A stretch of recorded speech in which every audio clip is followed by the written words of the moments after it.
것 같은데. 비가 오면 좋죠. 별로예요? 아가씨 때는 좋았는데 나이 드니까 쑤신다. 쑤셔가지고 허리도 쑤시고 어깨도 쑤시고. 아, 이거 어떡하나. 부품을 새로 갈아 끼울 수도 없고 이거. 좀 한 10년 정도만 기다리면 새로운 신기술이 개발이 돼서 아마 더 젊어지는 그런 일이 있을 수 있을 거예요. 빠르면 10년이고.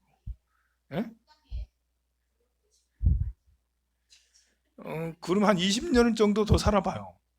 20년 정도 더 살면 20년 정도 더 살면 회춘의 비법이 개발이 될 거예요. 유전자 공학이 엄청 발달돼서요.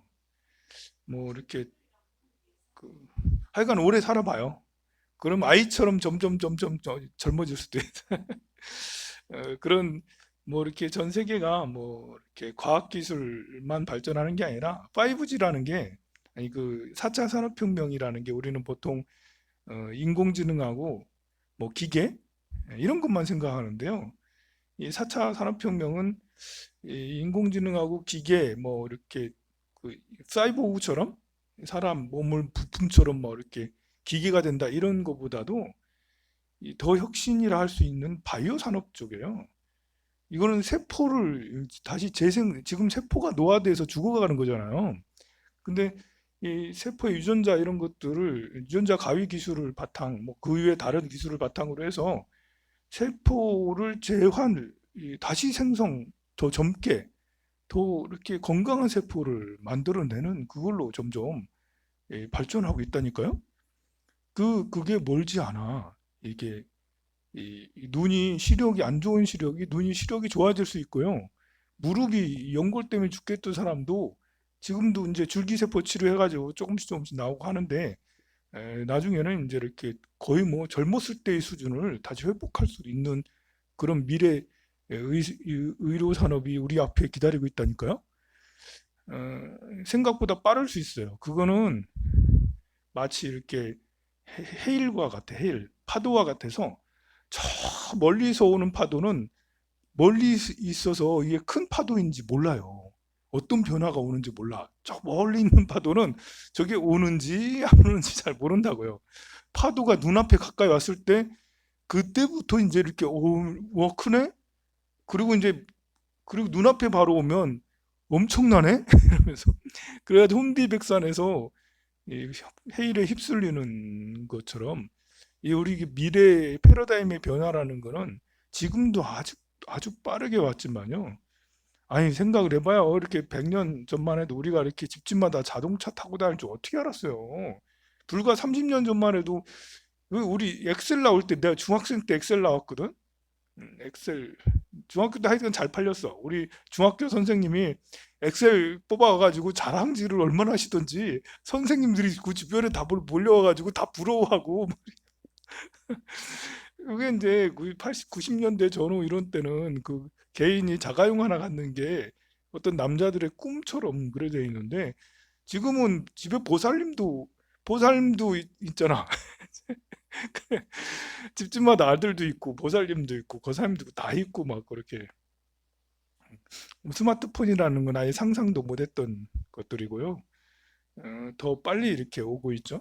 그런 것처럼 이렇게 우리 이 의료 유전자 기술 이런 것들도 우리가 모르는 사이에 엄청나게 진척이 돼가고 있어요.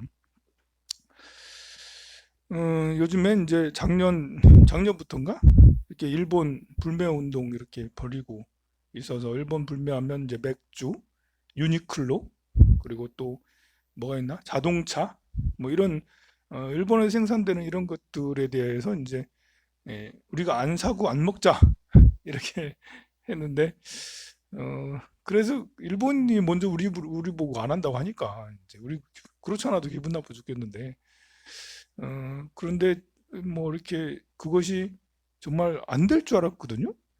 일본인들도 한국인들이 해봐야 잠깐이지라고 하면서 심지어 이렇게 언론에까지 나와가지고 저놈들 봐라 조금 하다가 말지 두고 봐라 내 말에 맞지 예, 그렇게 얘기해가지고 또 오히려 역풍이 더 불었는데 신기하게도 우리나라 사람들이 예전에하고 좀 다른 이 기류가 형성이 됐어요.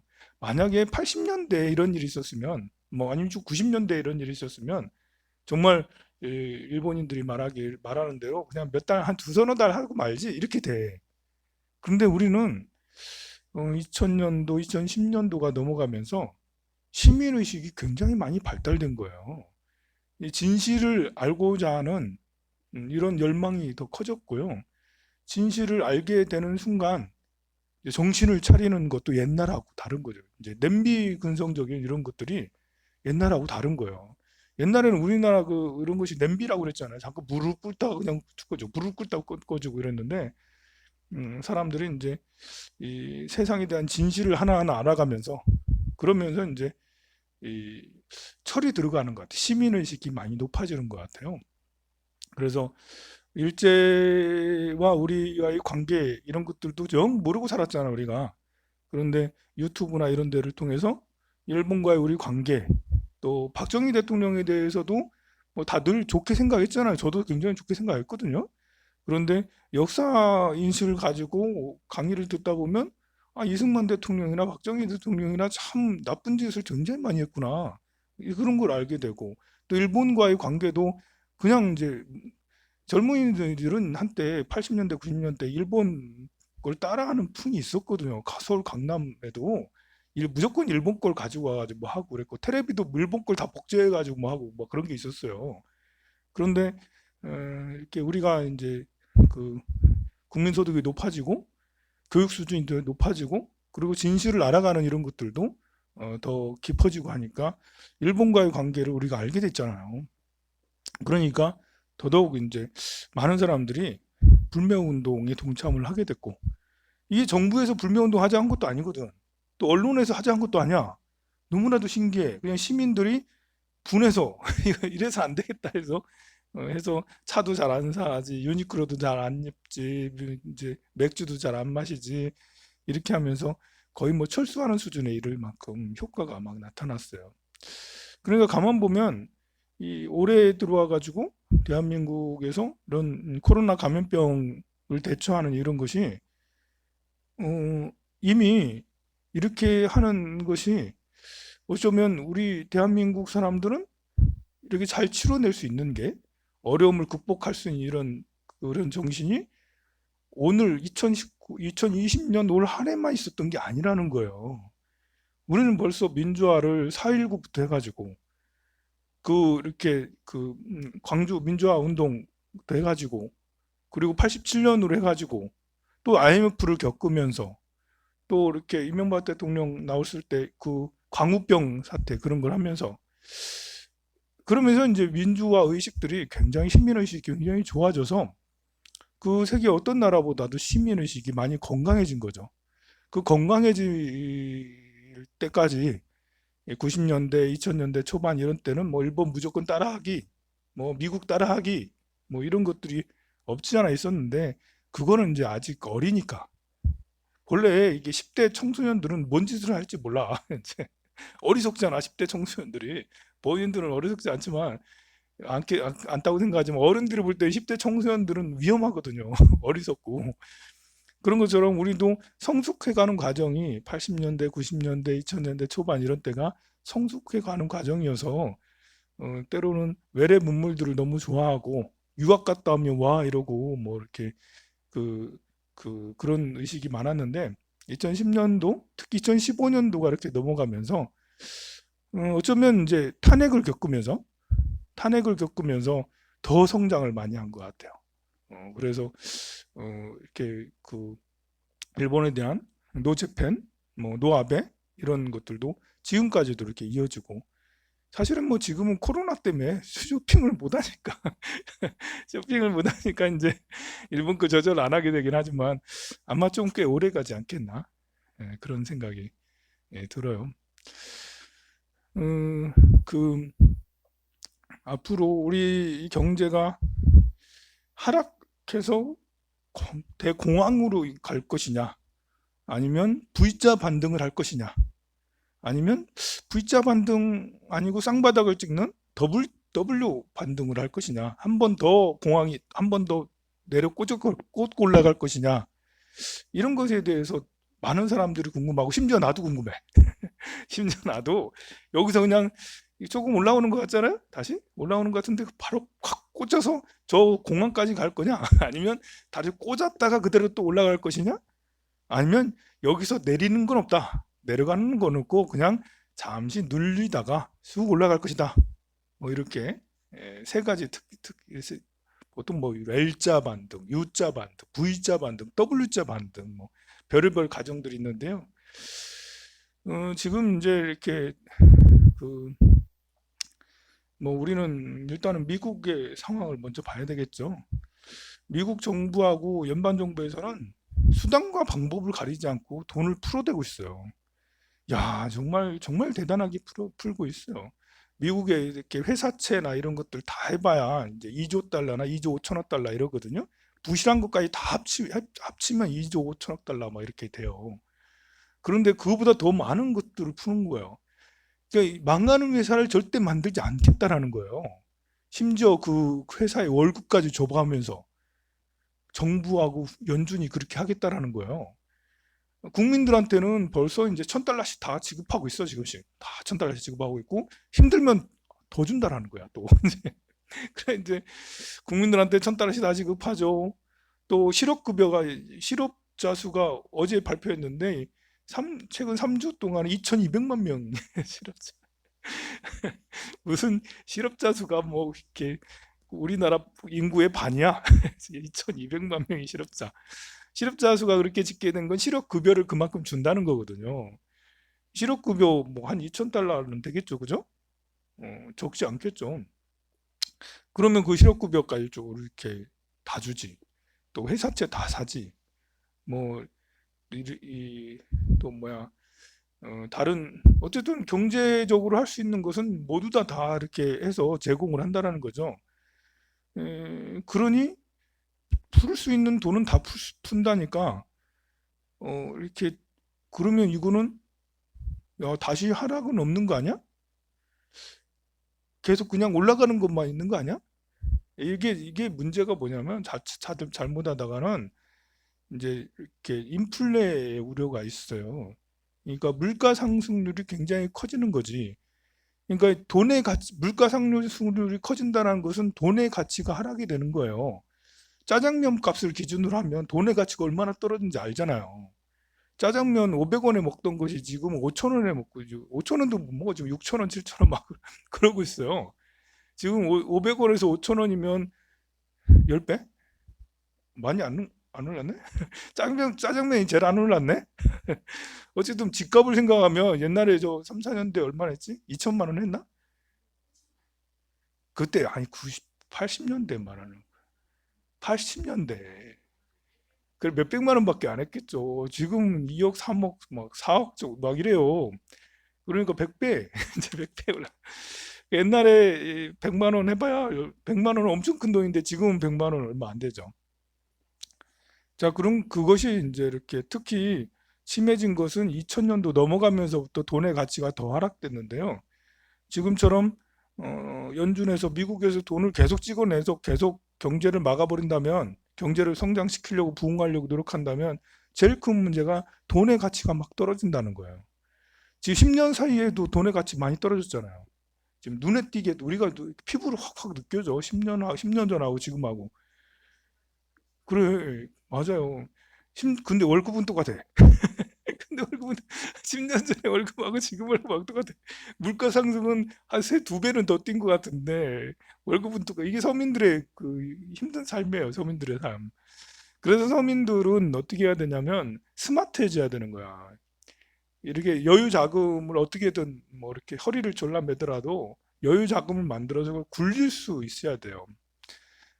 스님이 무슨 돈을 굴리라 하냐 이렇게 말하면 이제 스님은 종교이니까 무소유해야 되지 않아요? 라는데 사실 이 부처님의 제자들은, 속가제자들은 경제인이 많았어요.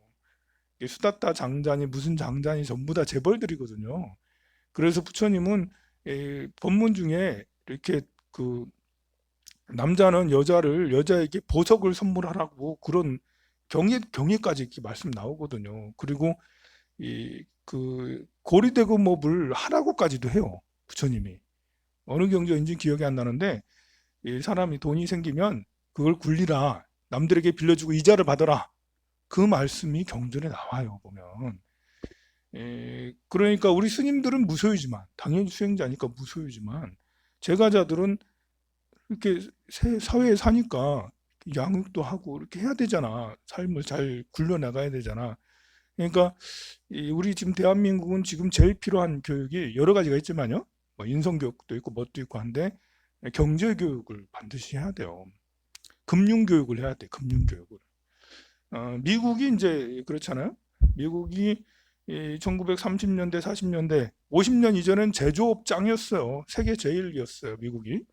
그런데 60년대가 넘어가면서 일본에게 밀리죠. 제조업이. 일본이 전부 다 제조업을 가져가. 그러면서 미국은 어떻게 됐냐면 금융 쪽으로 금융 강국이 돼요. 우리 영국은 지금 뭐 해 먹고 살지? 자동차 산업 망했거든요. 그놈의 무슨 법이라더라? 무슨 법을 만들어 가지고요. 옛날 이게 사람들이 이게 그 뭐랄까 시민 의식이란가 법이란가 이런 게 높다고 해서 꼭 좋은 게 아니에요. 이게 자동차가 막 나오니까 말 산업이 그러니까 마차 산업이 막 그 곤두박질 치잖아요. 마차 만약에 이렇게 이제 타다나 이제 카카오 택시나 뭐 이런 거 하면 택시 기사들 막 농성하고 그랬잖아요. 그런 것처럼 1900년 전후로 해가지고 1800년 후반에 다 말 타고 다녔거든요. 마차들이 뭐 굉장히 이렇게 이 마차 산업이 굉장히 컸다고. 그때 자동차가 탁 출시된 거야. 그러니까 이제 자동차를 타고 다니고 그러니까 마차 산업들이 용성을 하는 거지. 자동차 오면 안 된다. 만들면 안 된다. 그래서 정부에서 어떤 정책을 썼는지 알아요? 자동차를 타게 되면 시내에서 자동차 타고 다니면 위험하니까. 그 핑계도 참 위험하니까 자동차 앞에 사람이 깃발을 들고 가고 그 사람보다 빨리 가지 말아라. 그래서 자동차 앞에 항상 앞에 사람이 갔다니까요. 그 자동차는 사람 따라갔다니까. 그럴 바에 어쨌든 그렇게 하니까 자동차 산업이 발달하지 않아요. 그 사이에 독일은 엄청나게 발달해서 독일은 자동차 기술이 많이 발전해서 자동차를 막 생산하고 그랬죠. 그러니까 19세기 말에 그 영국이 17세기, 18세기, 19세기 초반까지 세계를 주름잡았잖아. 이렇게 해가 지지 않는 영국이랬잖아요. 근데 19세기 말부터 쇠퇴를 하는데 거기서 이제 제조업의 쇠퇴가 되는 거예요. 그러면 지금은 뭐 먹고 살지, 영국이? 영국이 그래도 세계 여섯 번째인가 이렇게 돼요. 다섯 번째인가 여섯 번째 GDP가 굉장히 높아요. 그럼 이 사람들은 제조업만 폭망하고 그렇다고 이 사람들이 무슨 뭐 이렇게 이커머스 시장에서 이렇게 아마존처럼 그런 것도 하는 것도 아니고 뭐지?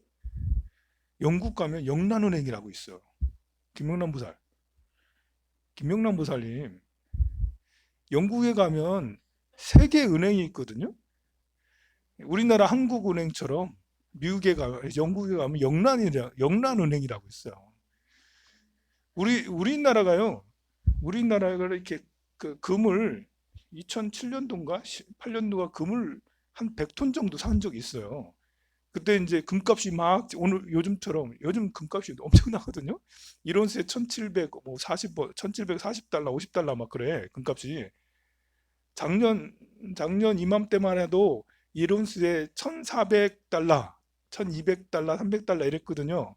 그러면 지금 1온스에 1750달러니까 금값이 엄청나게 치솟은 거야. 근데 이제 딱 10년 전에 1700달러를 찍었던 때가 있어요. 금값이. 그때 우리나라 여론이 금값이 저렇게 올라오는데 우리나라도 금이 있어야 되지 않아요? 그런 이제 여론들이 있어가지고 한국은행 우리나라 연기금이던가 한국은행이던가 거기서 금을 샀어. 100톤인가 뭐 굉장히 많이 샀어요. 제일 높을 때 1700달러 그때 사가지고 이제 겨우 본전 근데 그 많은 몇백 톤, 100톤 정도 샀을 거야. 한 100톤이나 되는 금이 어디에 보관돼 있냐면 영란은행에 보관이 돼 있어요. 이제 그 비밀도는 그럴 수 있는데 세계 금융의 중심지 제일은 그 월가고요. 미국의 월가고요. 두 번째 금융의 중심지는 영국이에요. 영국의 특별 무슨가를 하는데 거기에 이렇게 금융지구가 있어요. 거기는 무법 법이 영국의 법이 통하지 않아. 거기만의 금융법이 자체. 그러니까 마치 이 로마 이탈리아의 로마처럼 교황청 있잖아요. 이탈리아 교황청이 따로 이렇게 운영이 되잖아요. 그런 것처럼 영국 안에 새로 금융공화국이라고 있어요. 그런 금융으로 이렇게 먹고 사는 데가 영국이란 거예요. 미국도 마찬가지예요. 제조업은 가고 뭘로 해서 먹고 살지? 금융업으로 먹고 살잖아요. 미국에 있는 우리가 이제 미국의 것들을 투자하기도 하지만 미국에 있는 자본들이 전 세계에 나가가지고 다 잡아먹는 거죠 이제. 전 세계 투자를 해서 얼마 전에 이제 며칠 전에 이제 그 저기가 이렇게 중국이 중국 금융시장이 개방됐어요. 이제 미국한테 이제 먹히겠죠. 예, 먹히지 않으려고 시진핑이 절대 개방 안 한다라고 막 이랬는데 여러 가지 상황상 열지 않을 수 없죠. 계속 지금 작년, 재작년 이렇게 트럼프 대통령이 계속 그 중국을 계속 때렸잖아요. 계속 때린 이유가 개방 홀라당 이렇게 잡숴 드시려고 중국을 잡숴 드시려고 그래서 계속 때리고 한 건데 중국이 뭐 보통 사람들이 아니잖아. 엄청 큰 나라잖아요. 커도 너무 커져 버린 거죠. 어쨌든 금융시장이 개방이 됐어요. 우리가 이제 잘 지켜봐야 돼요. 자, 중국의 금융시장이 개방이 됐으면 어쩌면 바로 이렇게 잠식이 되는 게 아니에요. 버블이 일어날 수도 있어요. 버블이라는 건 막 거품처럼 막 일어났다가 한순간에 푹 꺼지는 거거든요. 그래서 어쩌면 중국의 금융시장이 막 쭉 타오르다가 어느 순간에 감당 못하고 확 주저앉는 순간이 올 수도 있는데 그때 누가 이렇게 하이에나가 되겠습니까? 월가의 금융업자들이 하이에나가 돼서 다 투입이 되겠죠. 사실 우리나라도 지금 이렇게 제조업은 제조업대로 해야 되는 거고요.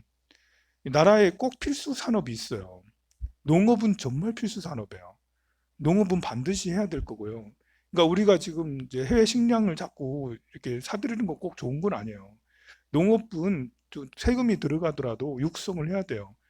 왜냐하면 지금 같은 감염병 사태에서 외국하고 거래가 안 되면 우리가 어떻게 할 수 없잖아요. 그러니까 가장 1차 산업인 농업은 반드시 최소한 이런 것들은 해야 되고요. 그 다음에 2차 산업이라 할 수 있는 우리 중공업도 계속 해야 되는 거고 경공업도 계속 해야 되는 거고 제조업이 제조업 시대는 갔다 해서 제조업을 안 할 게 아니고요. 마스크 만들어야 되잖아요. 마스크를 만약에 전량 중국에서 수입해왔어 봐. 이거 어떻게 했겠어, 이게. 이 마스크 만들어야 되는 것, 손세정제 만들어야 되는 것처럼 우리가 필수적으로 이렇게 꼭 있어야 될 것들은 그런 제조업들은 있어야 되는 거. 자동차도 마찬가지로 우리 계속 만들어야 돼. 그것과 함께 이제 우리나라가 지금 이제 반드시 해야 될 게 온 국민들을 금융 지식인으로 만들어야 돼요. 금융 지식인으로. 연세가 많은 사람들은 어쩔 수 없고요. 지금 뭐 20대, 30대, 10대들부터 해가지고 20대, 30대 이런 젊은이들의 이 금융 지식을 엄청 계속 교육을 시켜야 돼요. 그렇지 않으면 우리나라가 미래가 참 불투명하고 불안해요. 그게. 금융 지식을, 올바른 지식을 잘 쌓으면 우리나라 사람들은 주식하면 다 망하죠. 그죠? 우리나라 사람 개인 투자자들은 주식하면 무조건 다 망해요. 성공하는 사람이 드물어요. 아주 성공하는 사람은 신의 경지에는 타고난 사람이야. 타고난 사람. 공부를 안 했는데 성공해서. 야, 이거는 이제 소가 뒷걸음치다가 쥐잡은 거예요. 정말 어려워요. 우리나라는. 왜냐하면 미국은 우상향해서 계속 오르기만 하거든요. 대부분의 주식들이. 그런데 우리나라는 올랐다가 폭락 한 번씩 해. 올랐다가 폭락을 한 번씩 하니까 사람들이 다 까먹는 거예요. 폭락하니까 무섭거든요. 계속 쭉쭉쭉 떨어지는 거 보면 무서워가지고 뭐 벌벌 떨다가 안 해버리거든요. 아니, 어쨌든 그런 것은 잘못된 금융 지식 때문에 생기는 거예요. 20대, 30대, 10대부터 해가지고 온 국민들을 이렇게 금융 지식인으로 키워야 돼요. 그래서 우리나라에서 제조업에서 했던 이런 것들을 해외에 가서 투자를 해서 해외에서 미국인들이 하듯이 우리도 이제 그렇게 해야지 그나마 이제 이 어려운 시국을 돌파할 수가 있지 않겠나. 근데 시간이 많이 걸리겠죠. 사실 세계에서 금융 지식이 제일 낮은 나라가 우리나라, 일본이었어요, 사실. 일본이었는데 아베 정권이 들어오면서 아베 정권은 국민들한테 다 주식을 하라고 막 그렇게 가르치고 있거든요. 그 다음에 우리나라가 금융 지식이 굉장히 없어요. 다 망한다라고 부정적인 것밖에 없잖아. 다 노름이라고 생각하고 뭐 사실 뭐 노름 비슷하긴 하지만 그래도 올바른 금융 지식을 갖는다면 또 이야기가 다를 수 있거든요. 이야기가 좀 산으로 갔는데요. 산으로 산으로 갔는데 그 결론을 내려서 이제 우리나라는 많이 성장을 했어요. 그래서 이렇게 이번에 선거 이런 것들도 이제 뭐 보면 막말하는 사람들이 거의 다 떨어졌어. 이제 사람들이 막말은 이제 싫다 이제 대부분 이제 떨어진 뭐 그냥 뭐 저것도 아닌 사람도 떨어졌지만 막말해서 심하게 막말하는 사람은 정말 많이 떨어졌어요. 너무 신기하게. 그래서 보고 싶지 않은 사람들 많이 떨어져서 근데 아마 나만 그런 게 아니고 많은 사람들이 그렇게 생각되지 않겠나. 그리고 이제 너무 지금 과거 좀 이게 미통당이나 아니면 이제 뭐 거대 미통당이겠죠. 너무 그, 이렇게 너무 정부 비판만 많이 하고 이렇게 하니까 더 안 되는 것 같아 보면. 그러니까 이렇게 굉장히 아직도 북한 이야기 이런 거 계속 종북 빨갱이라고 그러고 또 보면 또 뭐가 있나? 그러니까 너무 편가르기를 너무 많이 해서 이렇게 보수 우파들의 유튜브들을 보면 정말 답답한 이야기들을 많이 하거든요. 그것이 우리나라 20, 30% 정도 돼 있는 음, 그런 연세가 많으신 사람들 그런 사람들만 대상으로 그렇게 정책을 하고 그런 말을 하고 이렇게 하면 국민의 이렇게 호응을 얻어내지 못하는 거죠. 전 세대의 호응을 얻어내려면 지금 그런 걸 가지고 얘기할 게 아니라 이번 선거를 통해서 이제는 좌파 우파 이런 말이 거의 들어가지 않겠나. 이제 사라져야 되거든요. 1940년대 후반에 나온 말이거든요, 이게. 1940년대 후반에 나온 좌파 우파 이 말, 뭐 그 이전 일제시대 때부터 있었지만 빨갱이란 말은 50년 조금 밑에 48년 이때 빨갱이란 말 나왔거든요. 그 말들이 이번 선거 결과로 이렇게 좌익이니 우익이니 빨갱이니 종북이니 이런 말들 이제 없어졌으면 좋겠어. 요즘 세상에 누가 종북이 있어? 누가 북한에 가서 살고 싶어 하겠어요? 이렇게 자유민주주의 세계에서 제일 잘 돼 있는 자유민주주의 국가의 사람들이 어떻게 북한을 좋아하고 북한에 가서 살고자 하겠냐고. 북한 체제가 누가 북한 체제를 동경하고 그리고 우리도 그래 됐으면 좋겠다라고 생각하는 사람이 누가 있겠냐고요. 저는 이것이 합리적이라고 생각하거든요. 그러니까 이런 생각들이 이번 선거를 기점으로 해서 아예 사라지면 이 생각은 없어져야 될 생각이에요. 우리가 이 좌우로 나눠서 생각할 게 아니라 대한민국의 사람으로서 어떻게 우리나라가 더 발전할 건가, 행복해 할 건가, 이걸 가지고 논의를 해야지. 좌파 우파 자꾸 나눠가지고 그렇게 하는 것은 이번 선거로 그냥 끝났으면 아마 대다수의 많은 사람들이 그런 생각으로 이번에 투표를 하지 않았나. 그런 생각이 들고요. 그래서 새로 미통당은 새로 정책을 잘 수립해서 좀 스마트하게 해서 국정 운영